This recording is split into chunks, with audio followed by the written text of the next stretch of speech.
Can you kind of list in your just from maybe the like 10 things that happened to you as a child, just one or two word list of the types of abuses that you sustained.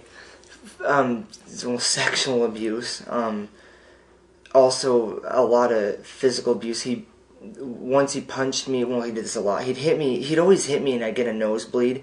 And he took it was a Kotex, and he made me hold it on my nose. And then it made me look at myself in the mirror after that. He threw me down the stairs. He took plastic coat hangers and he would break them and then get another one and break them. He'd get his belt and hit you with it, or, across the face, wherever. There's so much.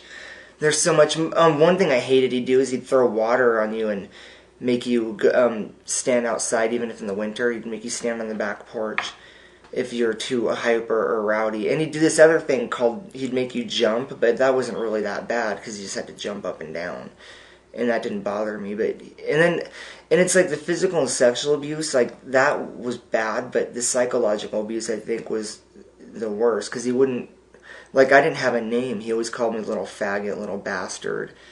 I mean, he never called me Bob by my name ever. And it's just and the weird mind games he would play all the time, like he'd say, you'd have to say you hate yourself, or he'd make you look in the mirror if you cried and stuff like that. And I don't know, you just learn not to have emotion. You just learn to numb your emotions. And he wouldn't let me talk. He wouldn't let me talk to my other siblings. Like my twin had to stay upstairs, and I always had to stay downstairs. Just I don't know.